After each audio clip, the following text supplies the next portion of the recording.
और नंबर 7 लिखें joules law of heating. Joules law of heating.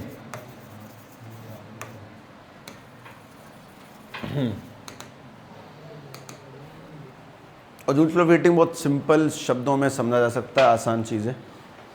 ये बताओ मशीनों का, किसी मशीन का हीट होना किस किस चीज़ पर डिपेंड करेगा। पहला डिपेंड करेगा टाइम पर, कि मशीन ज़्यादा चलेगी तो ज़्यादा गर्म होगी, कम चलेगी तो कम गर्म होगी। दूसरा डिपेंड करेगा करंट पर, किसी मशीन में ज़्यादा करंट होगा तो ज़्यादा गर्म होगी, कम करंट होगा तो कम गर्म होगी। वैसे बहुत लॉजिकल बात है, हमारे ईयरफोन्स, ईयरबड्स, बहुत छोटा करंट जाता है, कम करंट जाता है, कम गर्म होते हैं।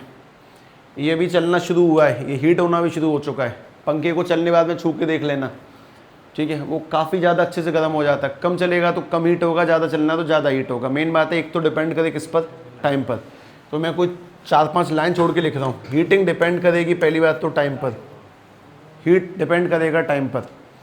हीटिंग डिपेंड करेगी करंट पर, अगर ज़्यादा करंट होगा ज़्यादा गर्म पड़ेगा, कम करंट होगा तो कम गर्म पड़ेगा। तो हीटिंग डिपेंड करेगी आई फॉर करंट पे, आई पे स्क्वायर लगा लेना बस, आई स्क्वायर।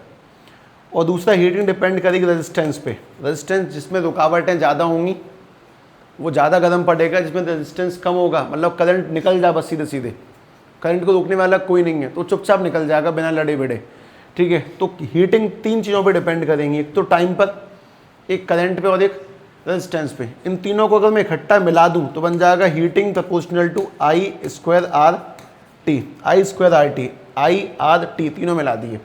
अब वापस से वही बात घूम के आती है कि अगर तुम्हें ये हटाना तुम क्या लगाओगे, इक्वल टू, तो बन जाएगा heat equal to I square R T.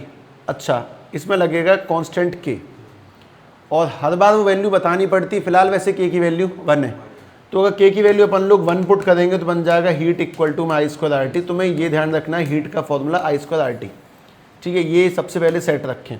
अब मैं ध्यान से जूल्स लॉ ऑफ हीटिंग लिखता हूँ, तुम बस इतना बताओ किसी वायर का गर्म होना किस किस चीज़ पर डिपेंड करेगा, करंट, टाइम और रेजिस्टेंस। बस डेफिनेशन में लिख रहा हूँ, according to Joule's law of heating, according to Joule's law of heating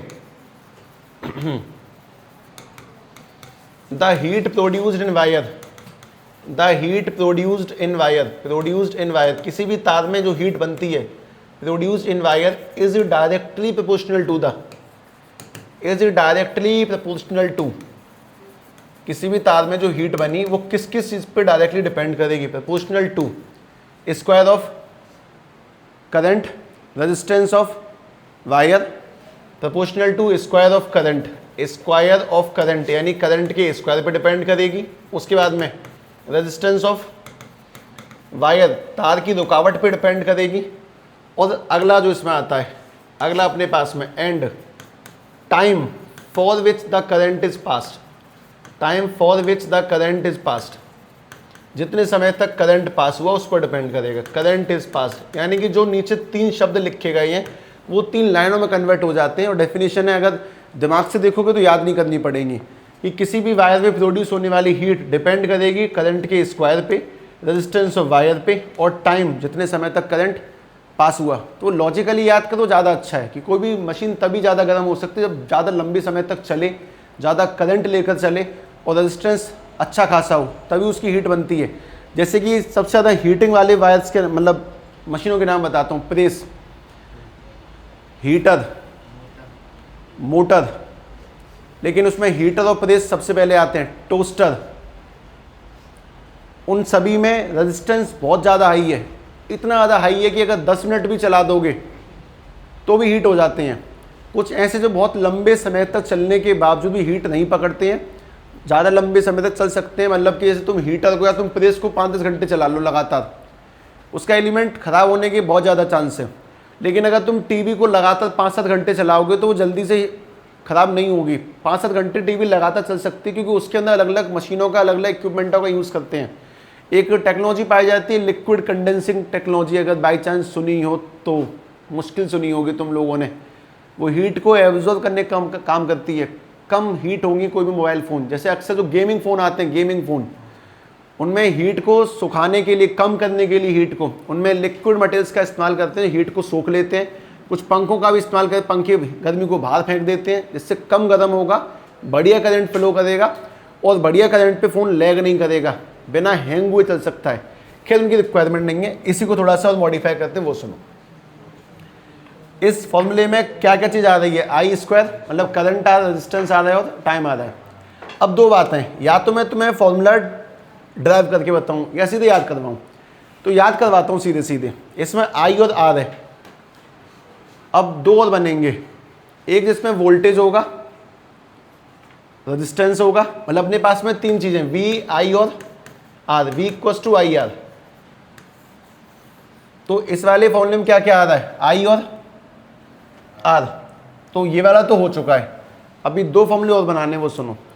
एक वो होगा जिसमें क्या आएगा, वी और आई, और एक वो होगा जिसमें क्या आएगा, वी और आर। तो अपने पास में दो फॉर्मूले और आने, एक तो आई आर का लिख चुका हूं मैं, अब मुझे एक लिखना जिसमें वी आई आता होगा, एक जिसमें वी आर आता होगा। तो सीधे बिना ड्राइव का लिख देता हूं, उससे तुम्हारा टाइम बचेगा। एक बनेगा बहुत सिंपल सा, वी आई टी, तुमने सुना I I T, V I T. एक तो ये बनेगा जिसमें वी है, आई है और टी है, वी आई टी। और एक और यहाँ पे आई स्क्वायर आर टी है, तो आई स्क्वायर जगह पे लग जाएगा वी स्क्वायर।